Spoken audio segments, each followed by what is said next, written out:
Hello. आज मैं आप सभी को एक कहानी सुनाती हूँ। एक रानी की कहानी। एक रानी थी बहुत समय पहले। वो अपनी छत पे बैठी हुई थी। वो हर रोज़ चिड़ियों को दाना डालती थी। ये बात बहुत पुरानी है। उस टाइम पे चिड़िया बोला करती थी। चिड़िया आई, रानी के पास आकर बैठ गई दाना चुगते चुगते। तभी रानी ने चिड़िया के ऊपर प्यार से हाथ घुमाया। तभी रानी के हाथों से एक बहुत प्यारी खुशबू आनी शुरू हो गई। रानी ने चिड़िया से पूछा कि चिड़िया, तुम क्या लगाती हो जो तुम्हारे बालों में इतनी अच्छी खुशबू आ रही है? चिड़िया ने बोला कि रानी, आप क्या करोगी जान के ये? तभी रानी ने कहा कि नहीं, तुम मुझे बताओ कि क्या लगाती हो बालों में। तभी चिड़िया बोली कि मैं पिछले जन्म में एक बहुत सुंदर रानी थी। तभी मेरा राजा ना मेरे लिए एक तेल लाता था, संजाबाद परी का तेल। मैं वो लगाती थी, उसकी खुशबू मेरे बालों में आज तक है। अब रानी को भी संजाबाद परी का तेल चाहिए था। तो क्या हुआ, उसने अपने राजा से जाकर बोला कि राजा, मुझे संजाबाद परी का तेल आप ला के दो। तभी राजा ने पूछा कि ठीक है, मैं लेके आ जाऊंगा, पर ये कहाँ मिलता है? रानी ने बोला, मुझे नहीं पता। रानी तो रानी थी, जो रानी ने बोल दिया वो पूरा होना चाहिए था। अभी रानी रूठ के राजा से बैठ गई। राजा को अपनी रानी को मनाने के लिए वो तेल ढूंढना पड़ा। तभी राजा ने अपने राज्य में ढिंढोरा पिटवा दिया कि जो भी कोई इंसान मेरी रानी के लिए संजाबाद परी का तेल ला के देगा, मैं उसको अपना आधा राज्य दूंगा और अपनी लड़की की शादी उसके साथ कर दूंगा। अगर किसी को ये शर्त मंजूर है तो वो आए, दरबार में आकर बोले, और अगर किसी ने ये शर्त मंजूर कर दी लेकिन वो उसे पूरी नहीं कर पाया तो उसके परिवार को कारावास में डाल दिया जाएगा। उसी राज्य में गांव के बाहर एक बुढ़िया माई और उसका बेटा रहता था।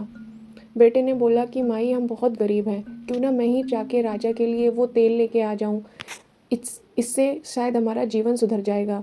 तभी बुढ़िया माई रोने लगी कि बेटा, एक तू ही तो है मेरा, तू भी चला जाएगा तो किसके सहारे जीऊँगी। तभी बेटे ने अपनी माँ को समझाया कि नहीं माँ, मैं आ जाऊँगा, मुझ पर विश्वास रख। बेटा राजा के पास गया। उसने राजा को आश्वासन दिया कि मैं आपके लिए संजाबाद परी का तेल लेके वापस आऊँगा। बेटा अपनी माँ से मिलने गया। जाते जाते उसने क्या किया कि उनका घर कच्चा था, मिट्टी का बना हुआ था, तो उसने बीच में एक लकड़ी गाड़ दी। उसने बोला कि माँ, जब तक ये लकड़ी सीधी खड़ी है ना, तो सोचना कि तेरा बेटा जिंदा है, और जिस दिन ये लकड़ी गिर गई उस दिन समझ लेना कि बेटे को कुछ हुआ है।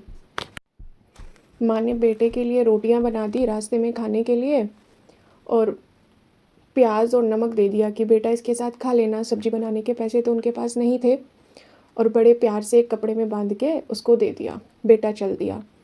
चलते चलते दिन हफ्तों में, हफ्ते महीनों में बदलते चले गए।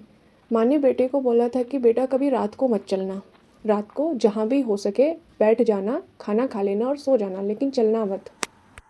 एक दिन चलते चलते रात हो गई। लड़के ने सोचा कि माँ ने कहा था कि रात को चलना नहीं है, तो वो पेड़ पे चढ़ के बैठ गया। वहाँ पे उसने रोटी खाई और वहीं बैठा रहा। उस दिन हुआ ये कि उस गांव में एक लड़के की मृत्यु हो गई थी, और जहाँ वो बैठा था वो शमशान घाट था। लोग मृत शरीर को लेके शमशान घाट में आए, लेकिन हिंदू धर्म में यह प्रथा है कि रात को अंतिम संस्कार नहीं किया जाता, तो वो मृत शरीर को छोड़कर वहाँ से चले गए। लड़का बैठा था, सब देख रहा था। कुछ देर बाद क्या हुआ कि वहाँ पर एक बहुत बड़े शरीर वाला दानव वहाँ आया, और उसके हाथ में एक छड़ी थी। उसने उस मृत शरीर पे वह छड़ी 7 बार घुमाई, और वो देखता क्या है कि वो जो मरा हुआ आदमी था ना, वो उठकर खड़ा हो गया। जो दानव था वो उस मरे हुए इंसान को, जिसको उसने जिंदा किया था, उसको खाने वाला था कि जो लड़का ऊपर बैठा हुआ था ना पेड़ पर, वो एकदम से नीचे कूद गया। दानव को लगा कि पता नहीं कोई मुझसे भी बड़ा दानव आ गया शायद, तो वो हड़बड़ी में वहाँ से भाग गया और अपनी छड़ी वहीं पे ही भूल गया। लड़का उतरा, उसने छड़ी उठाई और जो मृत शरीर से जो जिंदा हुआ लड़का था उससे पूछा कि भाई तू कौन है? लड़के ने बताया कि मैं यहाँ के सबसे बड़े साहूकार का बेटा हूँ और कल मैं मर गया था। तभी उसने कहा कि कोई बात नहीं, चलो हम आपके गांव में चलते हैं। गांव में गए। गांव में सभी लोग रो के कुछ जगे हुए थे, कुछ सो गए थे, दुख का माहौल था। तभी साहूकार के बेटे ने अपने घर की कुंडी खटखटाई, बोला कि माँ मैं आ गया, गेट खोल दे। घर के लोग डर गए, ये किसकी आवाज़ है। चारों तरफ बात फैल गई कि साहूकार का बेटा आ गया। लोग इकट्ठे हो गए उसके चारों तरफ। उसने लोगों को बहुत समझाया कि मैं जिंदा हूँ, भूत नहीं हूँ, लेकिन लोग माने ही नहीं। तभी वहाँ पे कोई एक बूढ़ी अम्मा थी, उन्होंने बोला कि ठीक है, मैं हाथ लगा के जाके देख के आती हूँ, वैसे भी मुझे अब मरना ही है तो क्या ही हो जाएगा। बूढ़ी अम्मा गई, उसने साहूकार के बेटे को हाथ लगाया, अब वो तो जिंदा था। साहूकार के बेटे ने अम्मा जी के पैर छुए और बोला, अम्मा मैं जिंदा हूँ।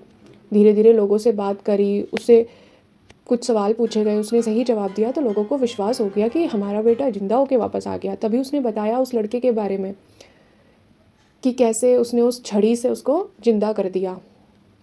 अभी लड़के की काफ़ी तारीफ़ होने लगी, उसको बहुत अच्छे से आदर सत्कार के साथ रखा गया।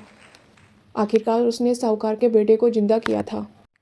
साहूकार ने सोचा कि ऐसा लड़का अब कहाँ मिलेगा। साहूकार ने अपनी बेटी की शादी उस लड़के से कर दी। काफ़ी दिन हो गए, शादी हो गई, पति पत्नी साथ रहने लगे। एक दिन फिर बेटे को याद आया कि मैं तो किसी काम से आया हूँ। उसने अपने ससुर को बोला कि मुझे तो आगे जाना है संजाबाद परी का तेल लेने। तभी ससुर ने कहा कि बेटा ये तो बड़ा मुश्किल काम है। बेटे ने कहा कि मुझे लाना तो है ही, मैं ज़बान दे के आया हूँ किसी को। तभी साहूकार ने कहा कि मुझे ज़्यादा नहीं पता, बस ये पता है कि तुम पश्चिम की ओर चलते जाना, वहाँ पे तुम्हें ये मिल जाएगा। ये सुनकर आज्ञा लेकर अभी तो उसको उसकी पत्नी ने उसको 56 प्रकार के भोजन साथ में दिए कि रास्ते में खाते जाना, और वो वहाँ से विदा लेके चल दिया।